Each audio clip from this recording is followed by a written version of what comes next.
Bismillahirrahmanirrahim. Assalamualaikum warahmatullahi wabarakatuh.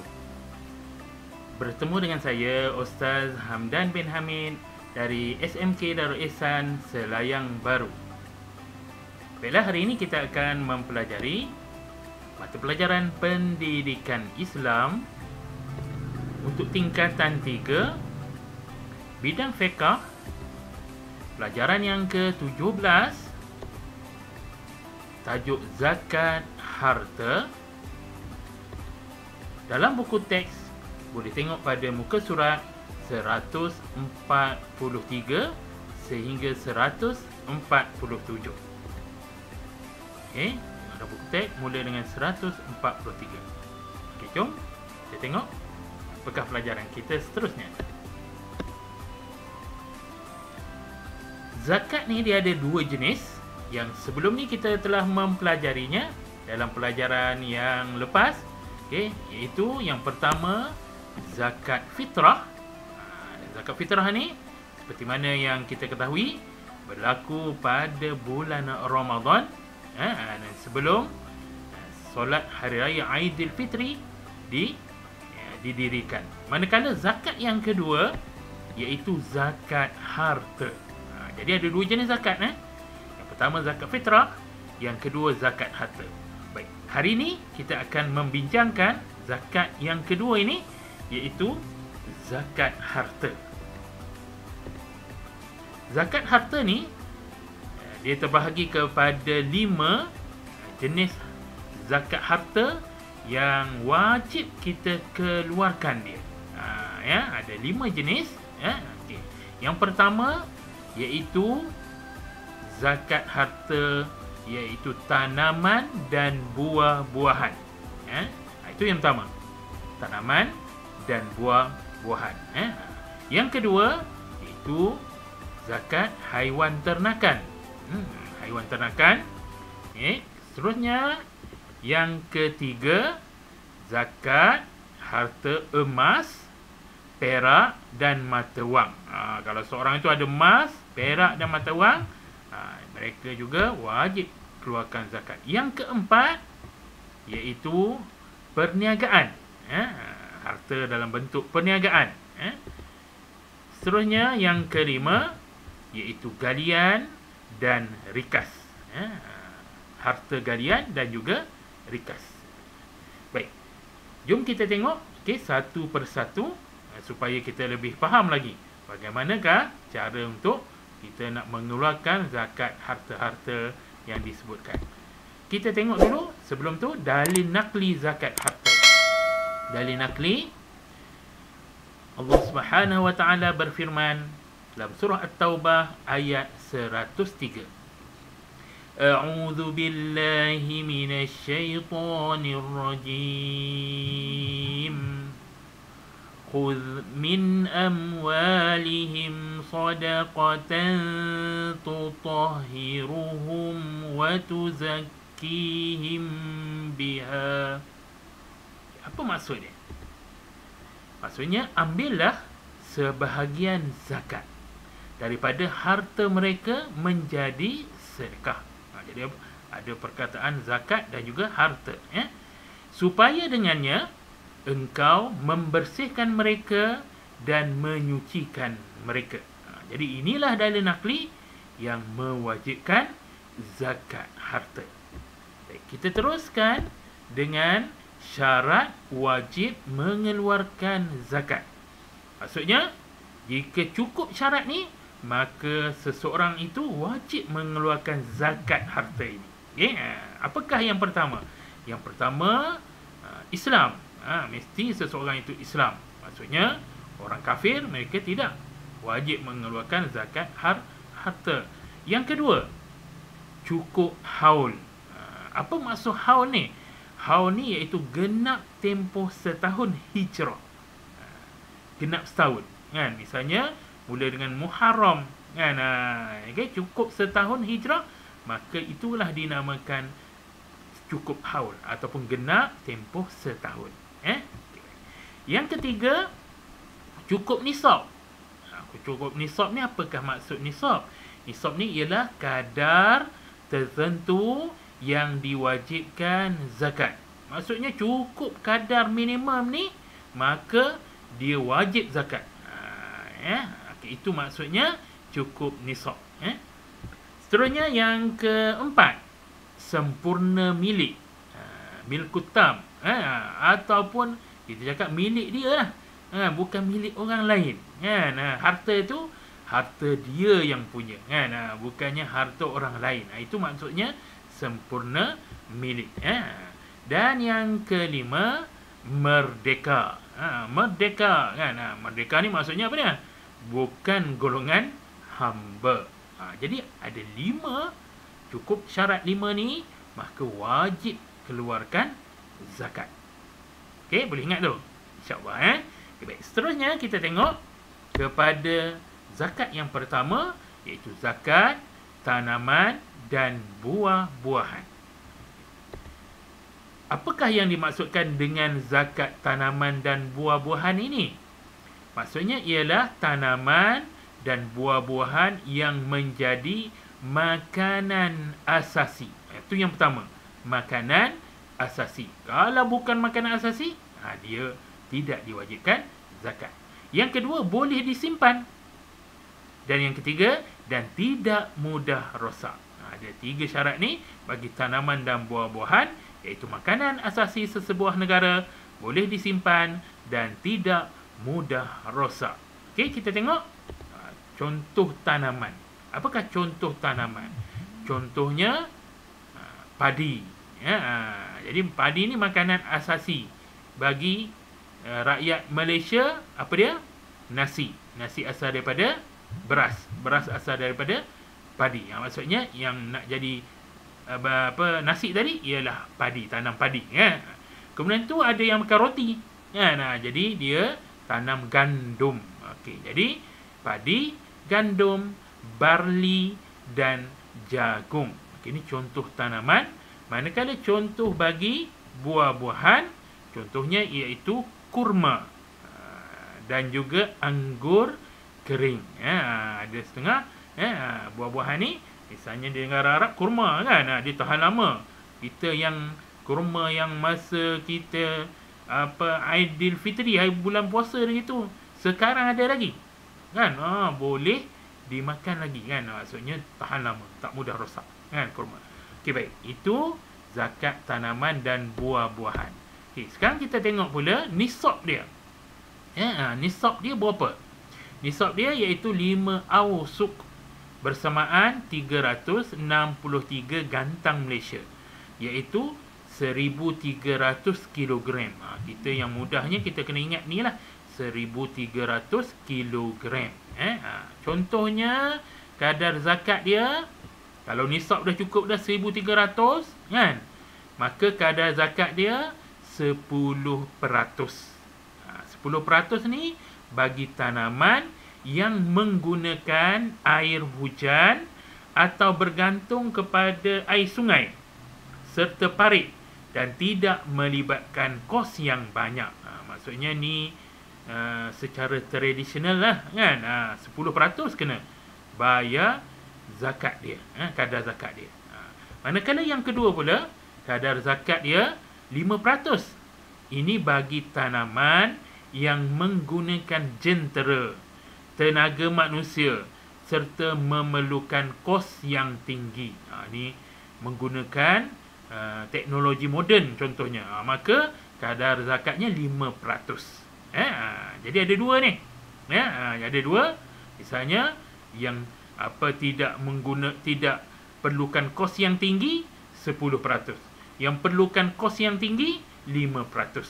Ataupun yang tradisional kan 10%. Yang moden 5% kan contohnya. Okay, baik, kita tengok contoh pengiraan dia.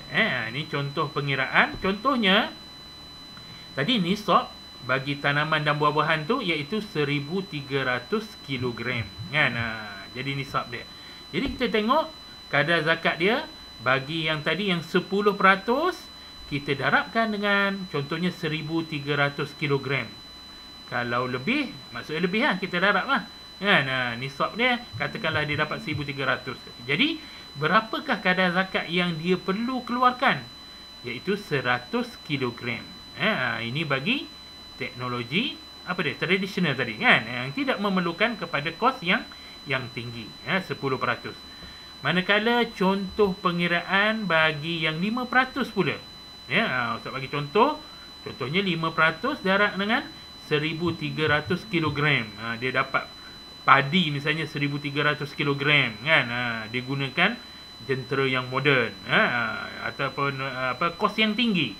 Maka dia perlu bayar 5% darab 1,300 kilogram lebih kurang sama dengan 65 kilogram. 65 kilogram ni lah yang dia perlu zakatkan. Jadi tengok perbezaannya berdasarkan kepada kos tadi. Kos yang tinggi dia 5%. Kos yang rendah 10%. Baik, boleh Okey, boleh kita teruskan? Okey, kita teruskan dengan zakat yang kedua, iaitu zakat haiwan ternakan. Apakah dia zakat haiwan ternakan ini? Okey, ada kategorinya, ada 3 jenis lah. Iaitu jenis yang pertama kambing dan biri-biri. Yang kedua lembu dan kerbau. Dan yang ketiga unta. Okey, kita tengok yang pertama dulu, kambing dan biri-biri dia. Nisab dia, kadar dia 40 ekor. Cukup kambing biri-biri itu 40 ekor. Ingat 40 ekor. 40 ekor. Cukup je 40 ekor, maka dia kena keluarkan zakat. 38 ekor, tak perlu lagi. 40 ekor, dia kena keluarkan zakat. Kadar zakat dia berapa? 1 ekor kambing ataupun biri-biri. Dan umur kambing dan biri-biri yang 1 ekor ni, umur binatang yang nak dizakat ni, kalau kambing umurnya 2 tahun. Manakala biri-biri umurnya 1 tahun. Jadi kena ingat, kambing dan biri-biri 40 ekor. Kamu nanti katakanlah jadi penternak kambing kan, ataupun biri-biri, bagus. Kambing dan biri-biri ni dia harga dia tak pernah jatuh, tinggi saja kan. Jadi tengok, kalau 40 ekor, masa tu kena keluarkan zakat. Okey, baik. Sekarang kita tengok yang kedua pula, kategori yang kedua, iaitu lembu dan kerbau. Lembu dan kerbau ni dia sederhana besar, yang ni kecil kan. Jadi berapa nisab dia? Nisab dia 30 ekor. 30 ekor. Cukup 30 ekor, kadar zakatnya 1 ekor lembu jantan. Umur lembu jantan ni berapa tahun? 1 tahun ke atas. Yang nak umur binatang yang nak dizakatkan, lembu jantan ni. Jadi umur dia 1 tahun ke atas. Jangan umur setengah tahun, tak boleh. Yang 1 tahun ke atas. Okey, kategori yang ketiga pula, iaitu yang besar sekali, iaitu unta. Unta ni bila cukup 5 ekor, nisab dia kena keluarkan zakat. Nisab dia 5 ekor unta. Berapa kadar zakat dia? 1 ekor biri-biri. 1 ekor biri-biri dia unta ni dia ada pengiraan dia nanti kan. Berapa ekor barulah kena pula keluarkan unta. Jadi 5 ekor tu dia keluarkan 1 ekor biri-biri. Umur biri-biri ni berapa tahun? 1 tahun ke atas. Okey, baik. Jadi yang penting ingat ni, kambing dan biri-biri 40 ekor, lembu dan kerbau 30 ekor, unta 5 ekor. Baik, boleh? Okay. Kita teruskan dengan zakat haiwan ternakan tadi. Dia ada apa dia?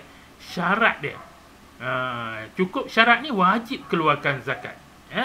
Bagi haiwan ternakan ni, dia kena ada syarat dia yang mewajibkan dia zakat. Yang pertama, dia dipelihara di padang yang terbuka. Padang terbuka maksud bukan diduduk dalam kandang macam tu, tak keluar-keluar. Dia kena keluar duduk dekat padang terbuka. Padang tu dia itulah kan. Padang tersebut terbuka. Tak boleh duduk dalam kandang je. Ambil makanan letak dalam kandang, tidak dikeluarkan. Tak boleh. Itu pertama, syarat pertama. Syarat yang kedua, binatang ternakan bukan digunakan untuk bekerja. Bukan untuk kita kerjakan dia. Untuk gunakan dia bekerja. Contohnya seperti apa? Kerbau misalnya untuk membajak sawah. Jadi kerbau tersebut tak wajib zakat. Sebab apa? Dia ada kerja dia. Ataupun memikul barang, lembu kan, kita gunakan untuk memikul barang misalnya kan, ataupun mengepam air dan sebagainya. Janji binatang tersebut bukan digunakan untuk bekerja, barulah dia wajib keluarkan zakat. Ada dua syarat tadi, boleh ingat? Padang terbuka bukan untuk bekerja. Okey, boleh? Okey, kita teruskan dengan zakat yang seterusnya, yang ketiga, iaitu zakat emas, perak dan mata wang. Ada tiga sini, emas, perak dan mata wang. Cuba kita tengok jenis emas, perak dan mata wang ini. Nisab bagi emas iaitu 20 miskol. 20 miskol iaitu 85 gram emas. 85 gram emas. Perak pula 200 dirham. Perak ni dipanggil dirham kan? 200 dirham. 595 gram. Mata wang pula 20 miskol iaitu 85 gram emas. Jadi kita tengok zakat bagi emas dan mata wang ni dia sama. 20 miskol, 20 miskol. 85 gram, 85 gram emas. Nanti Ustaz akan terangkan di akhir nanti bagaimana cara pengiraan yang sama ni. Okey, sekarang ni kita nampak ada dua harta iaitu emas, dia sama 85 gram emas, mata wang pun 85 gram emas. Nisab dia. Nanti Ustaz bagi contoh pengiraan supaya lebih faham. Okey, berapakah kadar zakat dia? Iaitu 2.5%. 2.5% daripada 85 gram emas tadi kalau emas. Kalau perak ni 200 dirham. Kita darablah contohnya perak. Ustaz bagi contoh perak ni 2.5% darab dengan 200 dirham. Maka berapakah yang kita kena keluarkan zakat jika seseorang itu mempunyai 200 dirham? Dia kena keluarkan zakat, kita darab 2.5% darab dengan 200 dirham dapat 5 dirham. 5 dirham. Jadi 5 dirham untuk perak ni. Untuk perak. Okey. Daripada 200 dirham tadi, nisab dia kena keluarkan 5 dirham. Baik. Kita teruskan lagi dengan zakat yang seterusnya, iaitu zakat perniagaan. Zakat yang keempat, zakat perniagaan. Okey. Apakah yang dimaksudkan dengan zakat perniagaan? Untuk emas dengan mata wang nanti, di akhir nanti Ustaz bagikan contoh pengiraannya. Boleh Okey. Untuk zakat perniagaan, maksudnya zakat perniagaan ini ialah zakat yang wajib dikeluarkan hasil daripada harta perniagaan. Harta perniagaan ni sama ada yang melibatkan barangan, barang runcit, kedai runcit, ataupun supermarket, atau perkhidmatan hotel dengan contohnya. Jadi bila zakat perniagaan ini ialah zakat yang dikeluarkan hasil daripada harta perniagaan. Okey? Nisab dia 85 gram emas. Sebab tu Ustaz tak bagi lagi, sebab zakat perniagaan pun sama juga, 85 gram emas. Sama dengan apa dia tadi? Zakat emas sama dengan zakat mata wang. Zakat perniagaan. Jadi 3 dah yang sama. Dan berapakah kadar zakat dia? 2.5%. Okey, sama juga kan, 2.5%. Sama juga dengan zakat emas dan zakat mata wang tadi. Ada 3 dah yang sama nisab dan kadar zakatnya. Nanti di akhir nanti Ustaz bagi contoh pengiraan bagi ke semua zakat tersebut supaya kita faham. Okey, baik. Syarat wajib zakat perniagaan ni dia ada syarat dia. Cukup syarat ni barulah wajib zakat. Okey, yang pertama iaitu niat menjalankan perniagaan terhadap harta yang hendak dikeluarkan. Maksudnya kita nak buat apa harta tersebut? Nak perniagaan, nak jalankan perniagaan. Jadi barulah kita wajib zakat perniagaan. Itu yang pertama. Yang kedua, harta tersebut harta yang halal. Kalau harta yang halal, wajib keluarkan zakat. Kalau harta yang haram, dia berniaga, niaga yang haram, tak wajib zakat. Maksudnya tak boleh nak keluarkan zakat.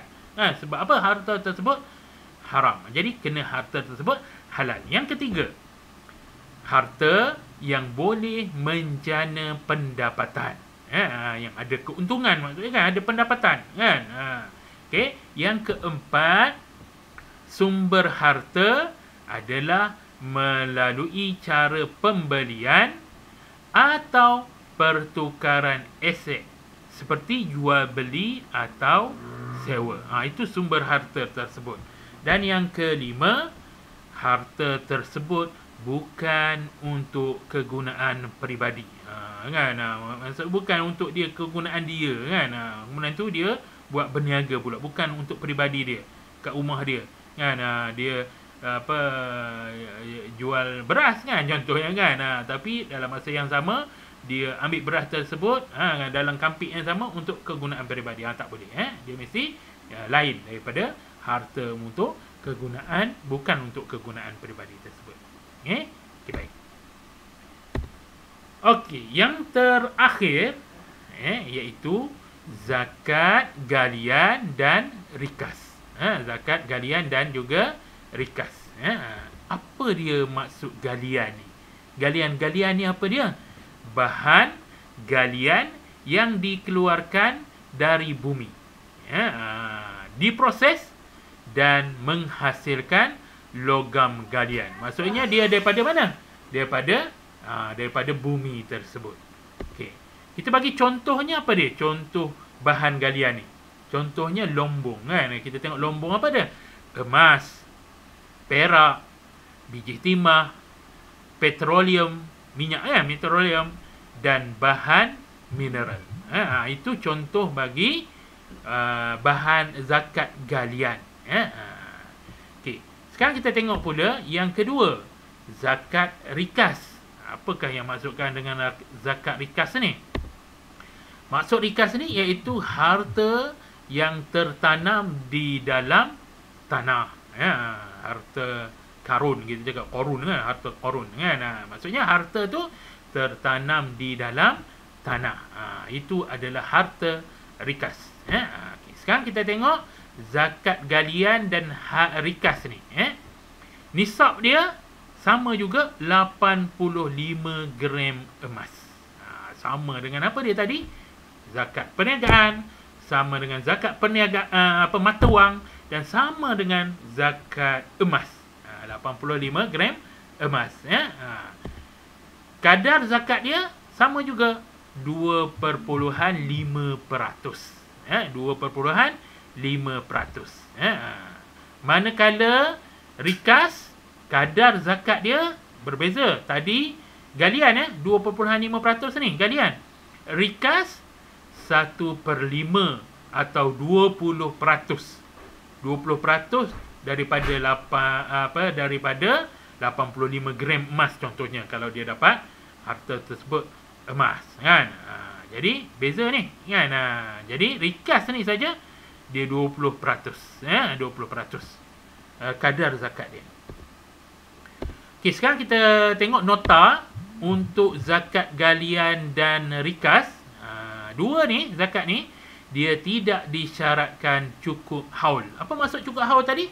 Genap setahun hijrah. Maksudnya dia tak perlu kita cukup setahun baru nak keluarkan zakat. Kerana apa? Kerana zakat wajib dikeluarkan selepas diperoleh. Jadi kalau ada emas lepas diperoleh itu, terus dia kena keluarkan zakat galian. Rikas pun sama, kan? Jumpa harta, kan?